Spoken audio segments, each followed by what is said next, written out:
사도행전 9장 1절부터 25절입니다. 제가 봉독하겠습니다. 사울이 주의 제자들에 대하여 여전히 위협과 살기가 등등하여 대제사장에게 가서 다메섹 여러 회당에 가져갈 공문을 청하니, 이는 만일 그 도를 따르는 사람을 만나면 남녀를 막론하고 결박하여 예루살렘으로 잡아오려 함이라.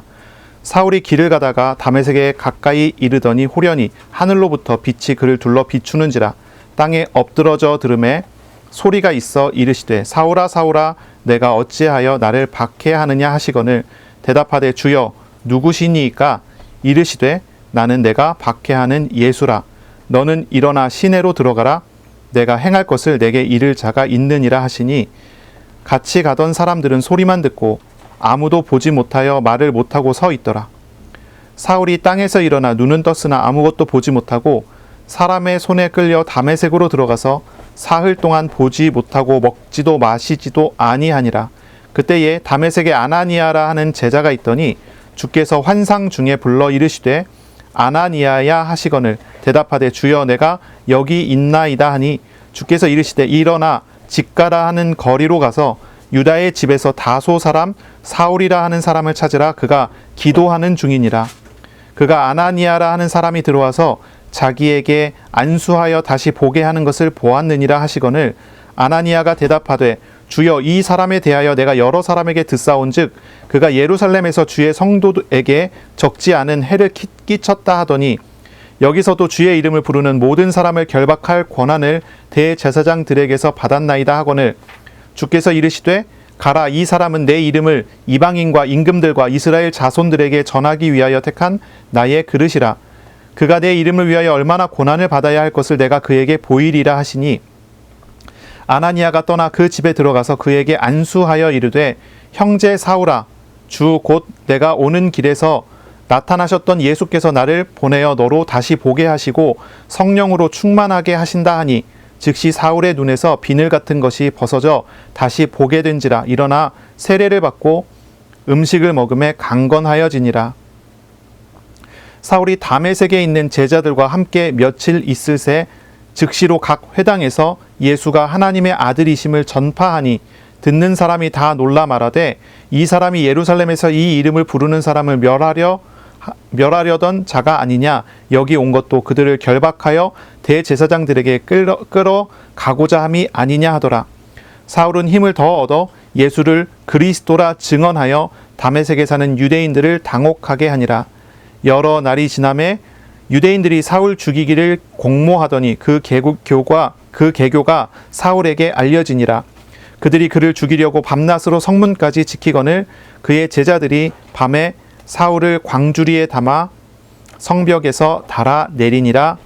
아멘. 오늘 말씀은 사도행전 9장 1절부터 25절입니다. 사울아 사울아 부르신 예수님이라는 제목으로 우리가 함께 하나님의 말씀을 나누겠습니다. 우리 예배 시간이, 지금 이 시간이 하나님을 알아가는, 하나님을 만나고 하나님과 교제하는 그런 복된 시간이 되시기를 바랍니다. 우리가 하나님을 알 수 있는 방법은 오직 하나님께서 우리에게 자신을 드러내 주실 때만 우리가 하나님을 알 수가 있습니다. 하나님께서 우리에게 자신을 드러내 주시지 않는다면 우리는 하나님을 알 수가 없어요. 자연 만물을 보면서 하나님의 손길을 느끼고, 하나님이란 분이 계시구나, 이런 정도는 알 수 있지만 하나님을 인격적으로 알고 만나고 주님과 교제하고 구원을 얻는 이것은, 하나님께서 우리에게 하나님 자신을 직접 드러내 주시지 않고서는 그게 가능한 일이 아니에요. 우리가 계시라고 하는 말을 씁니다. 계시는 하나님께서 자신을 드러내신다라고 하는 그런 의미의 단어죠. 이 계시는 보통 두 가지로 나눠서 얘기해요. 일반 계시와 특별 계시, 이렇게 얘기합니다. 일반 계시는 방금 이야기한 것 같은 자연 만물을 통해서 하나님을 어느 정도 어렴풋이 알 수 있는 그것을 일반 계시라고 부릅니다. 이것은 하나님의 존재에 대해서 느낄 수는 있지만 하나님을 만나서 구원을 얻는 그런 종류의 계시는 아닙니다. 우리가 구원을 얻을 수 있는, 하나님이 우리에게 나타내 주시는 바로 그러한 계시는 특별 계시라고 이야기를 하고, 우리는 특별 계시로서 오직 성경이 하나님의 특별 계시이며 성경을 통해 우리에게 말씀하신다고 우리는 믿고 받고 있습니다. 지난주에 우리가 말씀 속에서 하나님께서 빌립에게 직접 그리고 이 천사를 통해서 말씀하신 그런 장면을 보았고요. 오늘 보면은 하나님께서 예수님께서 사울에게 빛과 음성으로 직접 자기 자신을 드러내시고 나타내시고 만나주시는 그런 장면이 나옵니다. 이거는 좀 일명 직통계시라고 부르는 그런 모양인데요. 직통계시예요. 하나님께서 직접 말씀하신다라고 하는 그런 의미죠. 이런 것은 성경이 완성되기 이전에 있었던 일입니다. 성경이 완성되기 이전입니다. 물론 그 이전에도 뭐 하나님의 음성을 들었다고 이야기하고 하나님을 만났다고 이야기하는 많은 사람들이 많은 혼란을 만들었었던 그런 일들이 있죠. 그것에 대해서 하나님께서 직접 세운 사도들과 하나님께서 직접 예수님께서 직접 훈련시켰던 그런 사람들이 그것을 검증하고 그리고 분별하게 하는 그런 일들이 있었어요. 지금은 어떻습니까? 그런 직통계시가 있습니까? 지금도 직통계시를 주장하는 사람들이 있어요. 그래서 하나님의 음성을 듣는다고 하고 하나님의 말씀을 듣는다고 하는 어떤 그런 이야기를 하는 사람들이 있어요. 하지만 지금은 그런 직통계시가 하나님이 주신 것이 아니라고 하는 것을 우리는 알아야 합니다. 하나님께서는 성경을 주셨어요. 성경은 뭐냐면 하나님께서 우리에게 자신을 드러내 알리시는 하나님의 계시의 말씀입니다. 하나님께서 우리에게 직접 하나님 자신을 드러내서 알리시기 위해서 성경을 주셨어요. 이 성경은 사도들을 통해서 아니면 사도의 설교를 통해서 직접 이 사도성이 하나님께서 세운 사람들, 이 말씀을 전달하도록 하나님께서 세운 사람들에 의해서 쓰였다는 확실한 증거와 확실한 내용이 있을 때만 이 성경으로 인정을 했어요. 지금은 하나님께서 성경을 통해서 우리에게 말씀하시지 직접 직통계시를 하는 법은 없습니다. 아주 특수한 경우가 있을 수는 있어요. 예를 들어서 뭐 문자도 없고 언어도 없는 어떤 그런 오지에 가갖고 선교를 하다 보면 그런 일이 있을 수 있는 가능성이 조금은 있을 수 있습니다. 하지만 거의 희박하다고 보면 돼요. 거의 그럴 수가 없다고 생각하면 돼요. 칼빈은 이런 얘기를 합니다. 성경과 하나님의 말씀을 버리고 하나님을 알려고 하는 사람은 신앙의 모든 원리를 파괴하는 광신자라고 얘기했어요. 지금도 직통계시를 이야기하는 사람들 있죠. 이런 직통계시를 이야기하는 사람들은 거의 이단으로 아니면 사이비로 정죄가 됐어요. 그 사람들은 성경을 벗어나고 하나님의 특별 계시로서 하나님께서 영감을 주셨고 성령의 영감에 의해서 기록된 하나님의 말씀 성경을 무시하고 하나님의 말씀 음성을 직접 듣는다고 하는 그런 내용이죠. 그런 사람들은 사실은 하나님을 이야기하고 교회를 이야기하고 예수님을 이야기한다고 하지만 실제로는 무당과 그렇게 다르지 않은 사람들일 거예요. 우리는 하나님을 알고자 한다면, 우리가 하나님을 알고 하나님을 만나고자 한다면 우리에게는 유일한 한 가지 방법밖에 없습니다. 그것은 하나님의 계시의 말씀인 성경으로 들어가는 것입니다. 성경을 읽는 것이고 성경을 강론하는 설교를 듣는 거예요. 간혹 가다가 교회에서 예배 때 설교 말씀이 성경을 막 벗어나서 하는 경우가 있어요. 그런 경우가 아니라면 우리는 정당하게 하나님의 말씀 앞에 예배 앞에 설교 앞에 서야 합니다. 하나님께서 나에게 성경을 어떻게 강론하여 주시는지 그걸 들을 수 있어야 되고 그리고 그런 말씀을 통해서 말씀하시는 하나님을 알아가고 만나야 합니다. 그것이 가장 중요한 한 가지의 원칙입니다. 성경으로 돌아간다는 것입니다. 성경을 통하지 않고 직통계시를 주장하는 사람들은 정말입니다. 아주 특수한 경우를 제외하고는 미혹의 영, 귀신의 말을 듣는 거예요.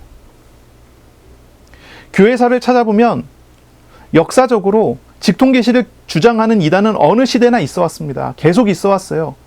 마귀는 계속 미혹하는 일들을 계속 하는 겁니다.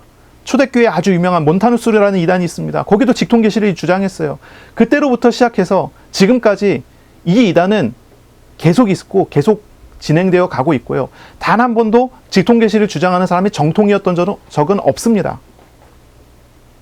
전부 이단이에요. 이단이라는 말이 뭐죠? 우리 이제 한자말로 이렇게 쓰는데 끝이 다르다는 말이에요. 겉에 봤을 때는 하나님을 믿는 것처럼 보이지만 결국 끝을 보면 무엇입니까? 하나님이 아닙니다. 우리는 이것을 봐야 돼요. 생각해야 돼요. 오늘 예배드리는 이 시간에 우리 하나님을 보아야 합니다. 만나야 합니다. 사울이 그리스도를 만나는 장면이 오늘의 본문의 장면이에요. 사울이 그리스도를 만납니다. 빛 가운데 찾아오신 하나님을, 음성을 들려주셔서 말씀하시는 하나님을 만나요. 이거는 지금 일어나는 일은 아닙니다. 지금 우리에게 일어날 만한 일은 아니에요. 이거는 사도에게 하나님께서 주셨던 특별한 은혜고요. 특별한 경우예요. 그러니까 우리가 이거를 일반화시킬 수는 없어요. 하지만 하나님을 만난 바울이 되죠. 이 바울이 하나님을 만난 이 사람이 하나님을 만나고 어떻게 변화되어 가는가를 보는 것은 굉장히 중요합니다. 왜냐하면 그것은 우리와 동일하기 때문이에요. 하나님이 계시해 주시는 방식은 달랐습니다. 우리는 성경을 통해서, 말씀을 통해서 하나님을 만나고 하나님을 경험하지만 이 사울은 그렇지 않았죠. 하지만 그 내용은 같아요. 사울에게 인격적으로 찾아오시는 하나님을 만났고, 그리고 그 하나님 앞에 마음을 돌이켜 회심을 하고 회개하고, 자기 자신을 내려놓고 겸손히 하나님 앞에 무릎 꿇고 주님의 말씀을 들으며 주님께로 나아가 주님의 일하시고자 하는 자리에 사울이 서가는 그런 과정들이 나오게 됩니다. 그런 과정들을 우리는 보면서 우리 자신이 또 하나님을 만나는 사람으로서, 하나님과 이렇게 만나진 사람으로서 어떻게 변화되고 어떻게 살아가야 될지, 그것을 우리가 오늘 말씀을 통해서 알아가야 할 것입니다. 이후에 이제 사도 바울이 되는 이 사울은 잘 알려진 대로 이 사람은 길리기아 다소 출신의 유대인입니다. 이 디아스포라 유대인이죠. 길리기아 다소 출신의 헬라 도시인 다소, 거기 출신이고요. 이 사람은 태어나면서부터 로마 시민이었던 사람이에요. 그러니까 아버지가 로마 시민이었기 때문에 이 사람도 태어나면서부터 로마 시민입니다. 이 사람은 유명한 랍비인 가말리엘의 제자였는데, 지금으로 이야기하면은 세계 최고의 대학에서 박사학위를 약 한 2개 정도 받은 정도의 사람이다, 이렇게 생각하면 될 것 같아요. 이제 그 정도 되는 학식과 실력이 있는 그런 사람이에요. 이 사람이 얼마나 뛰어났고 또 얼마나 자기 관리가 철저했는지 바리새인 중에 바리새인이라고 하는 사람이고요. 유대 나라의 사내들인의 공회원이었던 사람이에요. 그러니 최고 지도층에 있는 사람이고 학식도 뛰어나고 자기 관리도 아주 철저했던 그런 사람이에요. 이 바울은요, 율법과 유대교에 아주 진심이었던 사람입니다. 그는 예루살렘에서 예수님과 그 제자에 대한 소문을 들었던 사람이고요. 그리고 직접 경험한 것은 스데반의 설교를 들었던 것입니다. 이 사울은 이렇게 생각했습니다. 예수님과 예수님의 제자들, 이 무리들의 주장은 거짓말이다. 이들은 확실히 이단이다, 이렇게 생각을 했어요. 그렇게 그들을 사로잡고 죽이는 것이 하나님 앞에 바른 일이다라고 생각을 한 것입니다. 그런 생각에 사로잡혔어요. 그렇기 때문에 이 사울은 스데반을 사형시키는데 앞장서서 증인이 된 사람이고, 이스라엘 안에서 그리스도인의 공동체를 말살시키려고 하는데 가장 앞장섰던 사람이에요. 그래서 예루살렘의 각 집마다 예수 믿는 사람들을 색출해내서 끌고 감옥에 가두는 일을 한 사람이 바로 이 사람입니다. 그리고 어느 정도 시간을 통해서 예루살렘과 그 주변 지역에 예수 믿는다고 하는 공동체와 큰 무리들을 어느 정도 이제 잡아낸 것 같아요. 그러니까 이제 사울이 이스라엘 지역 바깥에서 이루어지는 공동체까지도 말살하려고 하는 계획을 세웁니다. 그래서 그 계획을 가지고 유대인의 대제사장에게 가요. 유대인의 대제사장에게는 몇 가지 권한이 있는데, 그 중에 하나가 망명자, 그러니까 예루살렘 출신의 망명자들을 소환하는, 잡아서 끌고 오는 그런 특권을 가지고 있어요. 그래서 다른 지역의 시민은 건드릴 수 없지만 예루살렘의 시민인데 다른 지역에 죄를 짓고 도망간 사람들을 잡아올 수 있는 그런 권한을 가지고 있는 것입니다. 그래서 사울이 대제사장에게 가서 공문에 사인을 해달라고 요청을 하는 거죠. 다른 지역에 가서 거기에서도 예수를 믿는 사람들을 잡아올 테니까 승인해달라 요청을 합니다. 그래서 사인을 받죠. 그래서 공문을 가지고 이제 사울은 예수를 믿는 공동체가 있는 지역을 찾아내기 시작합니다. 그 중에서 유명한 한 지역에 예수 믿는 공동체가 있다는 소식을 들었습니다. 거기가 바로 다메섹이라고 하는 그런 지역이죠. 다메섹으로 가서 거기서 이제 예수 믿는 사람들을 잡아오기 위한 그런 계획을 세운 것이죠. 사울은 위협과 살기가 등등했다라고 기록하고 있습니다. 1절이죠. 사울은 주의 제자들에 대하여 여전히 위협과 살기가 등등하여, 이렇게 나오죠. 이 사람의 마음은 분노와 증오로 가득 차 있었습니다. 그는 편견에 사로잡혀 있었어요. 만약에 그가 하나님 앞에서 바른 일을 하고 있다면, 그렇죠? 하나님의 성품을 닮아가지 않겠습니까? 그런데 이 사울은 율법과 율법주의에 사로잡혀 있었던 사람인 것 같아요. 그러니 당연한 결과죠. 위협과 살기가 등등한 그런 마음의 상태를 가지고 예수 믿는 사람들을 어떻게 잡아서 정죄할지를 고민하면서 뛰어다니는 그런 사람이었던 것 같아요. 그의 감정은 하나님의 감정과는 너무나 다르게 아주 폭력적인 살기에 쌓여 있었어요. 이것은 이 사람이 정말로 하나님 앞에서 일하는 사람이 아니라 율법주의에 의해서 일하고 있음을 보여주는 그런 모습으로 우리가 해석하고 볼 수가 있는 것이죠. 간혹 가다가 이제 교회 안에도 이제 하나님을 알아가야 되는데 하나님이 아니라 율법주의에 사로잡혀 있는 사람들이 있어요. 그런 사람의 특징은 무엇이냐면 자꾸 자를 가지고 사람을 재는 것입니다. 자를 가지고 사람을 재요. 이 사람이 선을 넘었나 안 넘었나, 이걸 이제 자꾸 이렇게 판단합니다. 키가 아니라 이제 죄를 졌나 안 졌나, 윤리적인 부분, 도덕적인 부분에 있어서 굉장히 철저하게 지킵니다. 그리고 이 사람은 언제나 준비되어 있는 사람입니다. 정죄가 준비되어 있어요. 누군가 잘못됐다면 가갖고 듣기 싫지 않게 잘 어떻게 말하는 사람은 뭐랄까요, 조금 교양이 있는 사람이겠죠. 그러나 목적은 똑같아요. 어떻게든 정죄하는 것입니다. 좀 뭐랄까, 교양이 없는 사람은 직접 대놓고 막 말을 하겠죠. 교회 안에서뿐만이 아니라 사실 사회에서도 마찬가지거든요. 사회에서도 마찬가지예요. 그 마음에 어떤 율법주의 같은 잣대가 있는 사람들은 언제나 그런 것을 생각을 합니다. 그래서 부모는 자식을 바라보면서 회초리를 늘 언제 쓸지 뚫어지게 독수리 같은 눈을 가지고 쳐다보고 있습니다. 뭐가 잘못했다 그러면 잘 걸렸다, 넘어갈 줄을 몰라요. 회초리를 쳐야 되고 때려야 되고 혼내야 되고, 많은 경우가 그렇죠. 그러나 정상적인 상황은 그렇지가 않습니다. 예수를 정말로 제대로 믿고 하나님을 믿는 사람은 그런 모양이 아니에요. 정죄하기 위해서 잣대를 드러내는 것이 아닙니다.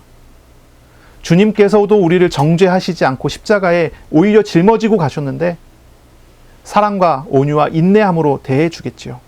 어쨌든 이 사도 바울은 굉장히 율법주의적인 그런 태도와 그런 모습을 가지고, 바리새인 중에 바리새인이니까 그럴만하지요. 이런 태도를 가지고 있는 그런 장면을 우리가 보고 있습니다. 여러분은 어떤 성품을 가지고 계십니까?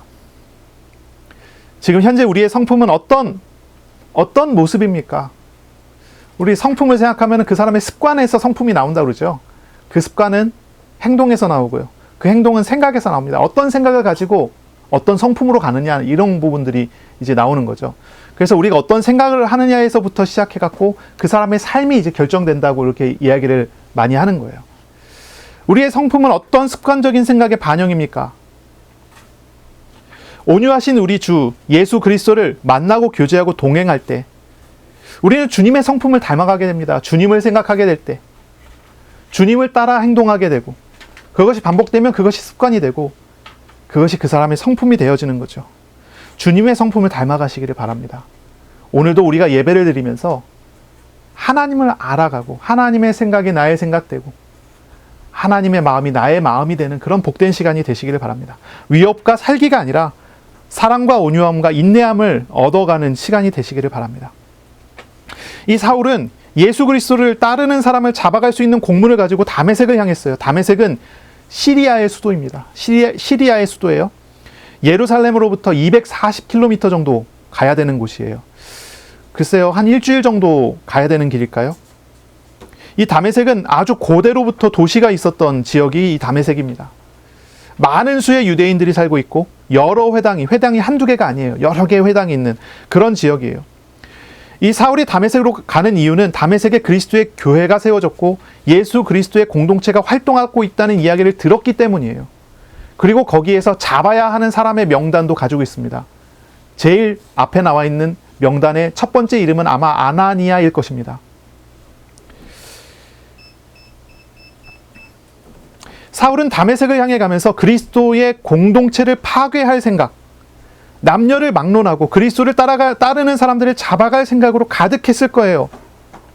그런데 이런 와중에 예수님께서 이렇게 생각하면서 다메섹으로 가는 길 도중에 예수님께서 이 사울을 찾아오셨어요.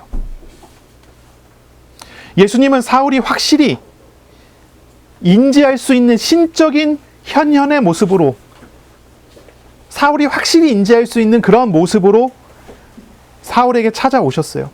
사울은 빛이 둘러 비추는 경험을 합니다. 이 빛을 비추다라고 하는 단어는 페이라스트랍토라고 하는 헬라어 단어인데요. 이거는 이제 번개 같은 것이 주변을 감싼다는 그런 의미를 가지고 있어요. 이거 두 가지 단어의 합성어인데, 감싸다 하는 것과 번개가 비추다라고 하는 두 단어의 합성어예요. 이게 이제 둘러 비추다라고 하는 그런 단어로 쓰는데, 이거는 뭐냐면 한번 번개를 생각해 보세요. 번개는 번쩍할 때 얼마나 오랫동안 비추고 있나요? 아주 짧죠. 아주 짧은 순간 번쩍하고 없어져요. 그런데 그런 번쩍하는 것이 사울을 둘러서 계속 가고 있는 거예요. 이거는 자연적인 일반적인 빛이 아니라는 거예요. 아주 초자연적인, 뭔가 되게 기적적인 신비한 그런 현상이 거기에 나타난 것입니다. 사울은 바로 이 빛을 보면서 하나님께서 찾아오셨다라고 하는 것을 알았어요.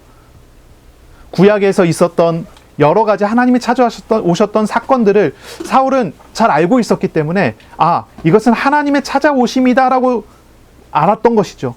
그래서 사울은 이 빛에 눈이 멀면서 엎드러집니다. 그때 음성이 들려옵니다. 예수님의 음성이 들려옵니다.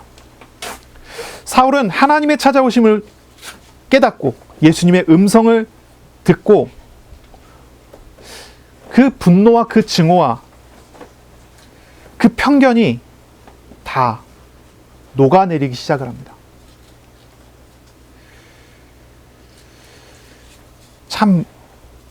참된 어떤 변화가 그 안에서 일어나기 시작하는 거예요. 증오의 감정도, 여러 날 동안의 계획도, 바뀌기 힘든 여러 가지 것들이 전부 변화되기 시작해요. 사울을 변화시킨 것은 하나님이십니다. 하나님은 사울에게 찾아오셔서 그를 인격적인 방식으로 설득하시고 그의 마음을 바꾸도록 하셨어요. 하늘에서 소리가 들립니다. 땅에 엎드러져 있는 사울에게 하늘에서부터 소리가 들립니다. 이렇게 말합니다. 사울아, 사울아, 내가 어찌하여 나를 박해하느냐. 이렇게 소리가 들립니다. 이름을 이렇게 2번 반복해서 부르는 장면이 성경에 15번 정도 나와요. 제가 직접 찾아본 건 아니고 누군가 찾아놓은 거를 제가 가져온 건데, 성경에 15번 정도 나와요. 사울아, 사울아. 이제 아브라함 같은 경우, 아브라함아, 아브라함아. 아주 급하게 부르실 때, 그리고 아주 애달게, 애타게, 애끓게 사람을 부르는 장면이 대부분이에요. 우리 예수님께서 사울을 부르시는데 사울을 그냥 한 번 부른 게 아니라 2번 부르세요. 사울아, 사울아. 이것은 뭔가 친밀하고 친근감 있게, 그리고 잘 알고 있는 분이 부르는 그런 음성입니다. 예수님은 사울을 잘 아셨어요. 그를 부르세요. 사울아, 사울아, 내가 어찌하여 나를 박해하느냐. 이렇게 부르세요. 근데 사실 이제 마태복음 7장에 보면은 22절부터 23절에 보면 이런 구절이 있어요. 주여, 주여, 주의 이름으로 선지자 노릇을 하며 주의 이름으로 귀신을 쫓아내며 주의 이름으로 많은 권능을 행하지 아니하였나이까 하리니, 그때에 내가 그들에게 밝히 말하되 내가 너희를 도무지 알지 못하니 불법을 행하는 자들아 내게서 떠나가라 하리라. 이런 구절이 있어요. 예수님께 찾아와서 예수님을 친밀하게 부르는 사람들이 있어요. 주님, 주님, 주여, 주여 그러면서 예수님을 따라다니는 사람이 있어요. 자기는 주님을 잘 알고 있다고 생각하면서 따라다니는 사람이 있습니다. 그러나 예수님은 그런 사람들을 알지 못한다, 도무지 알지 못한다고 그렇게 이야기하시고 내게서 떠나라고 말씀하시는 게 우리 예수님이시잖아요. 그런데 그 예수님이 박해자인 사울은 아주 친밀하게 부르세요. 사울아, 사울아, 부르세요. 사울을 찾아오셔서 인격적으로 만나주세요. 사울의 모습을 한번 생각해 볼게요. 사울은 어떻습니까? 나타난 현상을 통해서 하나님의 임재를 알았다고 했죠. 하나님 앞에, 예수님 앞에 엎드렸어요. 이것은 하나님이 사울이 하나님을 인지하도록 일부러 그러한 현상으로 찾아오신 거예요. 전혀 새로운 어떤 모습으로 찾아오신 게 아니라 사울이 인지할 수 있는 딱 그런 모습으로 찾아오셨고, 그래서 또 물으세요. 아주 친밀한 언어로 물으세요. 왜 나를 박해하느냐라고 질문을 하세요. 사울이 회심한 것은 하나님의 주권적인 은혜가 맞습니다. 하지만 강제적인 것은 아니었어요. 우리 주님은 사울의 행위에 대해서 즉각적으로 심판하시지도 않았고 회개를 강요하시지도 않았어요. 우리 주님은 그를 겸손하게 땅에 엎드러지게 만들었지만 하나님 자신을 그에게 드러내 주시고 그의 행위의 문제를 지적해 주시고 그가 자신의 양심 앞에 자신을 발견할 수 있도록 하시고, 그래서 사울이 자발적으로 주님 앞에 회개할 수 있는 환경을 만들어 주셨어요. 주님은 그를 인격적으로 대해 주시고 만나 주신 거예요. 사울은 자신이 하나님을 박해했다는 말에 질문했어요. 아마 설마 하는 마음이었겠죠. 그가 박해한 것은 예수님을 믿는 성도들이었으니까, 내가 혹시 지금까지 해왔던 것들이 잘못된 것인가 라는 생각을 했겠죠. 그래서 물어보는 것입니다. 주여, 당신은 누구십니까? 그때 예수님은 사울에게 말합니다. 나는 너가 박해하는 예수라 라고 말씀을 하세요. 주님은 성도들과 자기 자신을 동일시하셨어요. 사울이 박해한 사람들은 성도들이었는데 예수님은 자신을 박해했다라고 말씀하세요. 사울은 이 말을 듣고 예수님 믿는 성도의 신앙이 진짜라는 것을 알았을 거예요. 이건 진짜였구나. 스데반의 말처럼 예수가 진실로 하나님 우편에 계신 아들 하나님이라는 것을 알게 된 거예요. 또한 예수가 오랫동안 이스라엘이 기다려왔던 바로 그 메시아 그리스도라는 사실을 거기서 깨닫게 된 거죠. 여기에서 사울은 자신의 마음에 악한 것을 다 내버리고 주님 앞에 자신을 죄인으로 고백하는 마음으로 변화되기 시작을 합니다. 그 이후에 이 사울은 다메섹 도시의 직가라고 하는 거리에 유다의 집에 가서 3일 동안 물도 먹지 않고 밥도 먹지 않고 금식하면서 하나님께 기도하는, 금식 기도하는 그런 시간을 갖습니다. 이 사울의 3일간의 금식 기도는 사울의 인생의 방향을 완전히 변화시키고 사울이 완전히 변화되게 하는 그런 시간이었어요. 사울이 하나님을 만나고 그 하나님을 경험하는 시간이 바로 그 시간이 되었던 거죠. 그동안 살아왔었던 모든 과거를 돌아보고 하나님 앞에 지금 서고 하나님 앞에 자기 자신을 찾아가는 시간이었어요. 이 시간에 그는 자신의 죄에 대해서 하나님 앞에 진심으로 하나님 앞에 회개하는 그런 모습을 가진 것 같아요. 그리고 겸손히 하나님의 판결에 순종하는 자세를 취하는 것입니다. 사울은 바로 이곳에서, 바로 이 장소에서, 바로 예수님을 만난 그 만남 안에서 전 인격이 변화되어지는 회심을 경험합니다. 의지가 변합니다. 지성이 변합니다. 감정이 변합니다. 사울은 신비한 빛 가운데 찾아오신 하나님을 경험했고 하나님 앞에서 자발적으로 그리고 하나님의 도우심으로 변화가 되어지는 그런 모습이 나오는 거죠. 우리에게 하나님께서 찾아오셔요. 찾아오셨습니다. 우리를 만나주셨습니다. 우리가 예배 드릴 때 하나님은 우리에게 찾아오십니다. 우리가 하나님의 말씀 앞에서 기도하고 있을 때, 말씀을 묵상할 때 우리에게 찾아오셔서 우리에게 자기 자신을 드러내시는 하나님을 우리는 만나게 됩니다. 그 만남은 다른 어떤 곳에서도, 어떤 장소에서도, 어떤 사람에게서도 얻을 수 없는 그런 만남입니다. 이 만남은 참된 만남이에요.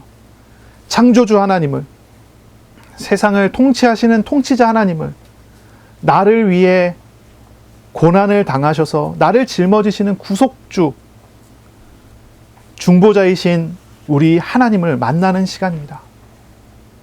우리가 만남을 참된 만남 되게 하려면 어떻게 해야 되겠습니까?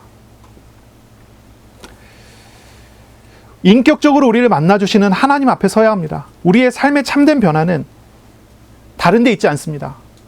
우리에게 찾아오신 하나님을 알아갈 때 일어납니다. 하나님을 경험할 때 되어집니다. 그리고 주님과의 인격적인 만남으로 인해 자발적으로 주님 앞에 설 때 되어지는 것입니다. 하나님은 인격적으로 사울에게 찾아오셔서 사울과 소통하십니다. 대화를 나누십니다. 말씀을 주시고 또 그의 말을 들으시고 대답을 하시고 이런 교제의 과정들이 일어나게 되는 거죠. 바로 그 다음에 아나니아라고 하는 사람이 나오지요. 다메섹의 아나니아라고 하는 사람이 나옵니다. 이제 10절에 나오죠. 근데 이 사람은 어떤 사람이냐면 나중에 이제 그 사도행전 22장쯤 가면 바울이 자신이 회개하고 회심한 과정에 대해서 설교로 말을 하는 장면이 나오는데 그때 이 아나니아에 대해서 이 바울이 이렇게 표현합니다. 아나니아는 경건한 사람이고 모든 유대인의 칭찬 듣는 사람입니다. 라고 이야기를 해요. 아마 다메섹에서 사울이 제일 먼저 사로잡아 끌고 갈 사람이 아나니아였을 거예요. 이 아나니아라는 사람이 나오죠. 하나님께서 환상 중에 이 아나니아를 불러서 말씀하십니다. 아나니아야. 그러니까 이 아나니아가 대답합니다. 주여, 내가 여기 있나이다. 이게 참 보시면 이게 비교가 되는 부분이 있어요. 주님께서 사울을 불렀을 때 사울은 주님 누구십니까? 이렇게 부르잖아요. 그런데 아나니아는요. 바로 이야기합니다. 주여, 내가 여기 있나이다. 여러분은 어떤 사람입니까? 혹시 하나님께서 자기 자신을 우리에게 딱 드러내실 때 주여 누구십니까? 이렇게 말을 하시는 그런 사람이십니까? 아니면 주여 내가 여기 있습니다 라고 하는 사람이겠습니까? 주님과 인격적으로 관계를 맺어가고 친밀해져 간다면 이 아나니아 같은 모습이 나오겠죠. 그렇죠? 이 아나니아는 참 믿음이 좋은 사람이고 주님을 늘 가까이 하고 주님과 동행하는 사람이었던 것이 틀림없어요. 그러니 이렇게 대답을 하죠. 주님께서 말씀하십니다. 일어나 직가로 하는 거리에서 유다의 집을 찾아 거기에서 다소 사람 사울이라는 사람을 찾으라. 그가 기도하는 중이다. 3일간 금식하고 물도 먹지 않고 마시지도 않고 그는 기도하고 있다는 것입니다. 그가 아나니아라는 사람이 들어와서 자기에게 안수하여 다시 보게 하는 것을 보았느니라 말씀하세요. 그 말을 듣자 아나니아가 대답합니다. 주여, 이 사람에 대하여 내가 여러 사람에게 듣사온즉 그가 예루살렘에서 주의 성도에게 적지 않은 해를 끼쳤다고 합니다. 여기서도 주의 이름을 부르는 모든 사람을 결박할 권한을 대제사장들에게 받았다고 합니다. 이렇게 얘기를 해요. 이 아나니아는요, 사울에 대해 주님께서 말씀하신 것을 들었을 때 사울에 대한 우려를 즉시 말했습니다. 어쩌면 이것은 하나님의 말씀에 순종하지 않는 모습으로 불신앙일 수도 있을 것 같아요. 그렇죠? 불신앙이 어떤 모습일 수도 있을 것 같아요. 그러나 우리 주님은 그의 말에 친절하게 답해 주시고 그에게 하나님의 길을 제시해서 알려주세요. 사울에게 인격적으로 대해 주시는 하나님, 그 하나님의 아나니아에게도 이렇게 인격적으로 만나주시고 대해 주셔요. 어쩌면 불신앙적인 그런 말에도 우리 주님은 책망보다는 말씀으로 그를 설득하셔서 아나니아의 마음을 돌이켜 소망을 얻게 하는 어떤 그런 모습을 보여주는 거죠. 지난주에 우리가 성령의 인도받는 방법에 대해서 이야기를 했어요.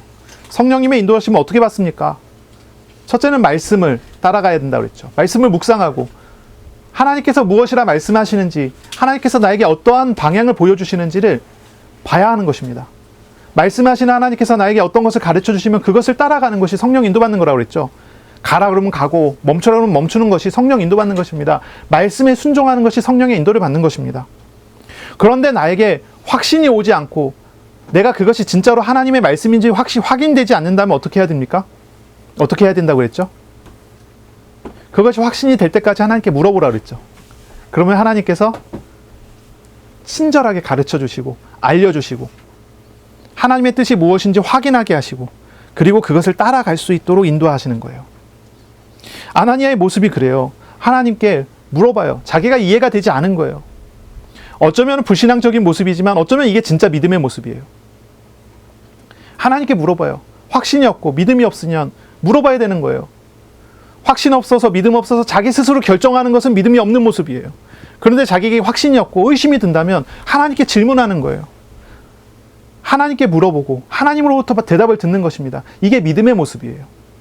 우리는 사실 언제나 우리는 연약하기 때문에 잘 넘어지고 잘 실수하고 우리는 늘 많이 오해하고 우리는 늘 많이 불신앙하는 것이 우리예요. 그런데 우리가 불신앙할 때마다 어떤 태도를 취해야 됩니까? 이 아나니아와 같이 하나님께 나가야죠. 하나님께 물어봐야죠. 하나님께 질문하고 하나님 앞에 무릎 꿇는 모습이 필요한 것이죠. 우리 주님께서는 그에게 확신을 얻기까지 응답해 주실 것이 확실합니다. 우리 하나님은 자비로우신 왕이시잖아요. 자비로우신 우리 아버지시잖아요. 우리의 기도에 친절하게 응답을 내려주십니다.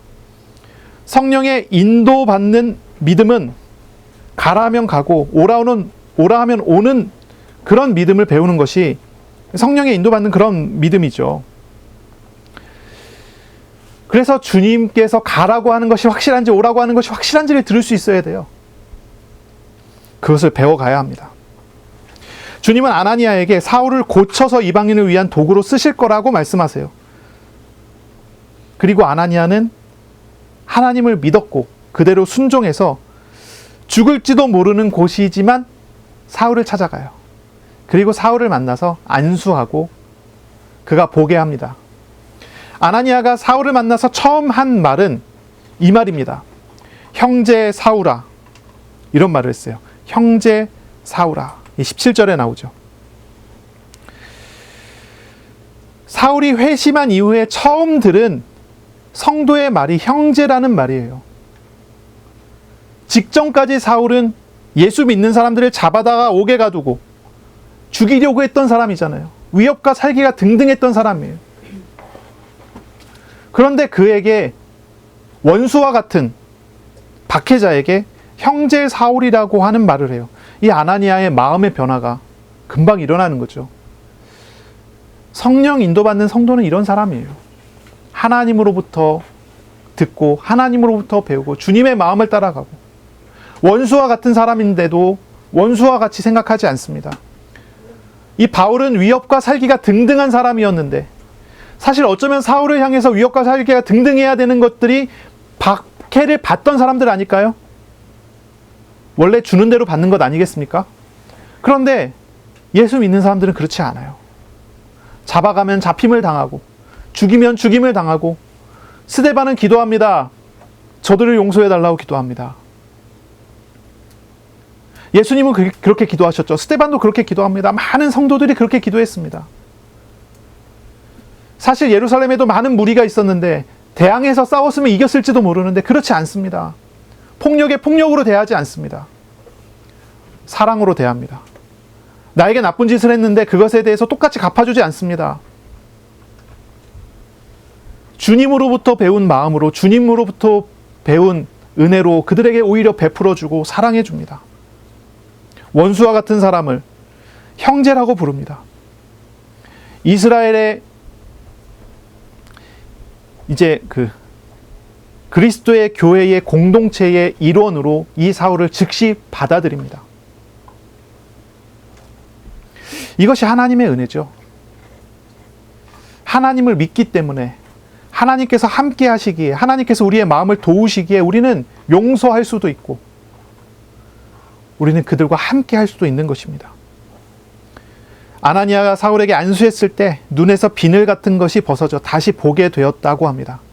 그리고 세례를 받고 음식을 먹고 강건해집니다. 아나니아에게 무슨 능력이 있어서 안 보던 사람이 보게 됩니까? 아나니아와 함께 하시는 하나님이 아나니아를 사용해서 그렇게 사역을 하시는 거죠.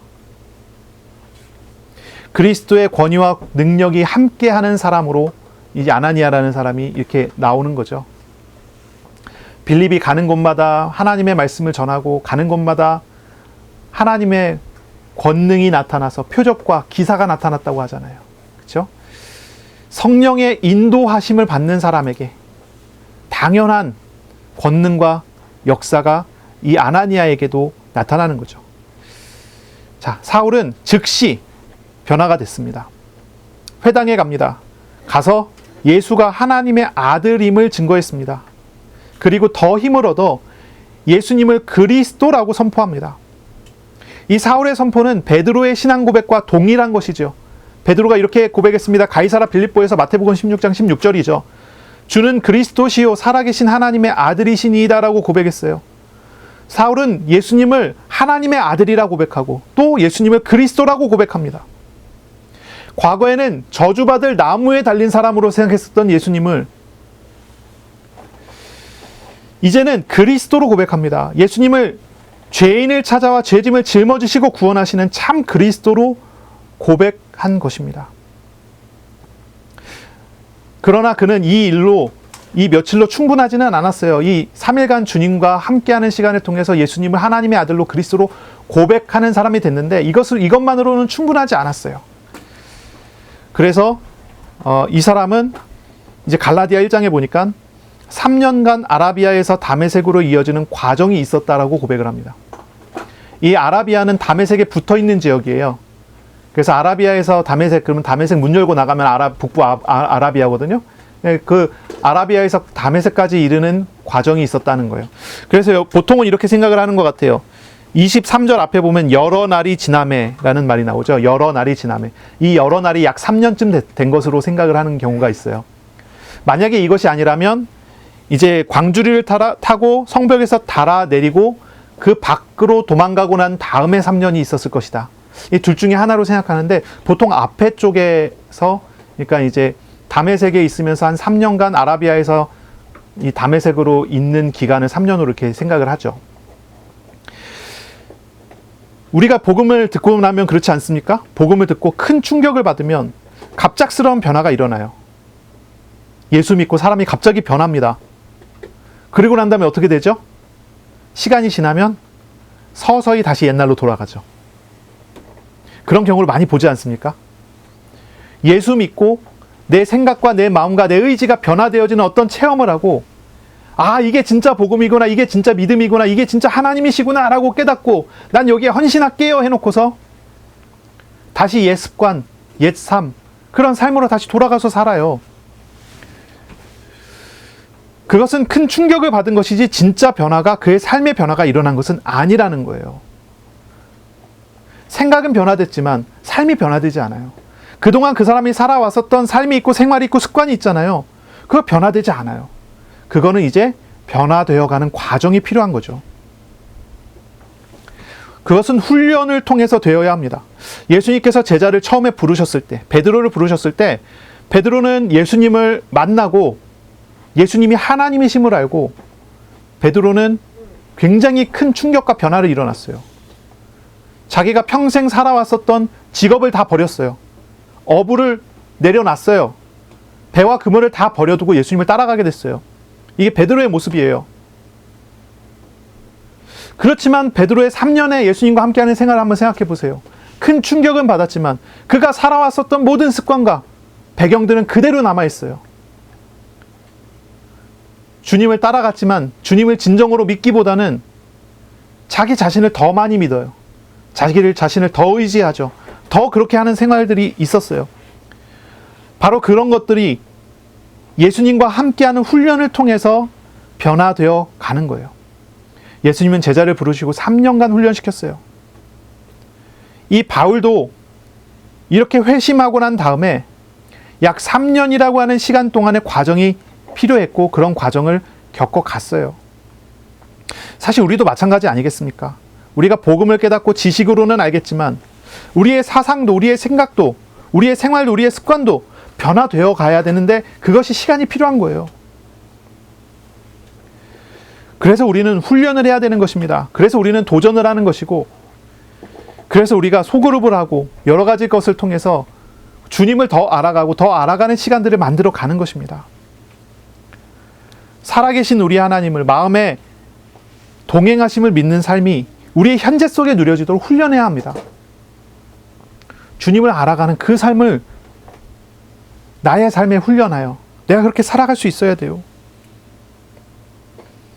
영원한 하나님의 나라가 우리의 생활의 모든 것에서 경험되고 누려지는 그런 훈련으로 도전하시기를 바랍니다. 그런 훈련으로 도전되어야 합니다. 가장 먼저는 하나님 앞에 늘 서는 것입니다. 말씀을 듣고 말씀을 묵상하는 삶이 나의 삶 속에서 있어야 합니다. 개인 기도와 개인 예배를 통해서 하나님을 대면하는 시간이 있어야 되고, 그리고는 우리의 일상생활 속에서 내가 만나는 만남 속에서 사건과 일 속에서 작은 것 하나까지도 하나님께서 통치하시는 것을 알아가는 훈련이 우리에게 필요합니다. 그런 훈련을 해야 합니다. 우리의 오늘과 내일의 모든 삶에서 정말로 예수님이 발견되어가는 그런 일들이 있기를 바랍니다. 아멘. 어떤 사람은요, 급작스러운 변화를 너무 요구하는 사람들이 많아요. 그래야 된다고 생각을 하는 거예요. 급작스러운 변화. 그래서 예수 믿으면 확 변하고, 그 믿은 사람이 계속 신앙생활 하다가 하나님께서 어떤 계기와 은혜를 주시면 또 확 변하고, 그래갖고 계속 이렇게 있다가 확 뛰고 또 확 뛰고, 이런 생각을 하는 거예요. 신앙생활이 그렇다고 생각하는. 절대 그렇지 않아요. 신앙생활 그런 거 아니에요. 주님과 함께하면, 작은 것 속에서 주님과 함께하면 훈련을 통해서 또 알아가는 과정도 같이 있어야 돼요. 그게 성화라고 하는 거예요. 성화라는 과정이 필요해요. 나의 삶에 하나님께서 주인 되신다라고 하는 것에 대해서 충격을 받았다면, 그 다음부터는요, 나의 삶에 하나님이 주인 되심을 찾아가고 알아가는 것도 필요해요. 우리의 이 과정이 굉장히 중요한 것입니다. 사도 바울이 예수님을 만나고 주님께 질문하고 대답을 듣고 질문하고 대답을 듣고 하는 과정을 3년을 했다는 말이에요.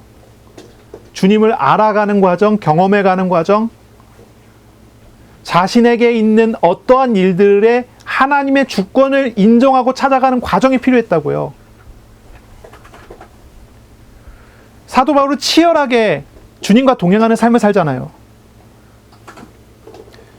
사도 바울은 달려갔어요. 걸어가지 않았어요. 달려갔어요. 주님이 주신 사명을 향해서 달려갔고, 생명을 건 기도를 여러 번 하고, 사도 바울의 모습은 우리에게 한 가지를 메시지를 전해주는 거예요. 주님을 알아간다는 것, 주님과 함께 살아간다는 것이 어떤 것인가를 우리에게 보여주는 거예요. 급작스러운 변화, 그러나 그 이후에 그 변화가 진짜 나의 삶이 되어져 가는 그런 훈련이 우리에게 있어야 합니다. 그런 훈련을 도전하세요. 그래서 작은 것 한 가지부터 주님께서 나에게 훈련시키는 과정들에 내가 순종하고 따라가고 인도받아 가야 되는 거예요. 우리 하는 거 있잖아요. 맨날 하는 거 있잖아요. 말씀 듣고 묵상하고 기도하기. 그래서 나의 삶에 하나님께서 어떻게 함께 하시고 일하시는지를 찾아가는 그런 일들을 하는 거예요. 박해자가 전도자로 변화되는 이런 일은 오직 우리의 창조주이시며 구원자이신 하나님의 은혜로만 되는 것이죠. 그러므로 우리가 주님을 더 찾아가고 알아가고 구해가는 그런 과정들을 배워가야 돼요. 우리 주님께서 사울을 부르셨어요. 사울아, 사울아 부르셨어요. 주님께서 우리도 그렇게 부르십니다. 자기의 이름을 넣어서 한번 불러보세요. 하준이는 하준아, 하준아 한번 불러보세요. 하나님께서 그렇게 부르시는 거예요. 친밀하게 부르시는 거예요. 뭐 하라고 부르시는 겁니까? 뭐 하라고 부르시는 겁니까? 인격적으로 만나자는 것입니다. 인격적으로 만나자는 거예요. 주님의 음성을 들으면 우리는 우리의 마음을 열어야 돼요. 우리의 귀를 열어야 돼요. 하나님을 찾아가고 나를 찾아가는 시간을 가져야 합니다. 하나님은 우리에게 나의 이름을 부르시며 이번 한 주간 하나님을 알아가고 나를 찾아가고 진정으로 마음을 받고 주님 앞에 서는 그런 일을, 그런 축복을 주시기를 원하십니다. 이번 한 주간 사울처럼 금식 기도할 것까지는 없겠지만 하나님께 집중하는 시간을 가지세요. 삼위일체 하나님이 누구신지 찾고 구하세요. 주께서 우리에게 가르쳐 주실 것입니다. 말씀을 묵상하면서 죄인된 자신의 실상을 보고 주님께로 나아가세요. 인격적이신 하나님, 사랑의 주님, 온유하신 주님, 인내하시고 도우시는 우리 주님을 만나고 교제하는 그러한 시간이 이번 한 주간 되시기를 예수님의 이름으로 축원합니다. 아멘. 기도하겠습니다. 하나님 아버지 감사합니다. 오늘 우리를 부르시고 말씀하시고 말씀하신 대로 우리와 함께 하실 것이니 감사합니다. 주님, 주님께서 사울을 부르시고 사울을 변화시켜 나갔던 과정들을 봤습니다. 우리에게 인격적으로 찾아오신 하나님을 이번 한 주간 우리가 또한 온전히 알아가는 시간 될 수 있도록 복을 내려 주옵소서. 하나님이 누구신지, 내가 누구인지를 알고 주님께로 나아가며 우리의 마음과 우리의 생각을 돌이켜 늘 주님 앞에 설 수 있도록 훈련되어져 가는 그런 과정이 되게 하여 주옵소서. 그런 한 주간이 되게 하여 주옵소서. 우리의 연약함과 우리의 부족함을 잘 아시는 주님, 우리 하나님으로 말미암아 이번 한 주간 하나님 앞에서, 사람 앞에서 온전하여지며 하나님의 나라가 온전히 누려지며 나와 가정과 세상을 변화시키는 전도자로서의 시작이 되어지는 그런 축복된 시간, 그런 축복된 한 주 되게 인도하여 주옵소서. 감사합니다. 예수님의 이름으로 기도합니다. 아멘.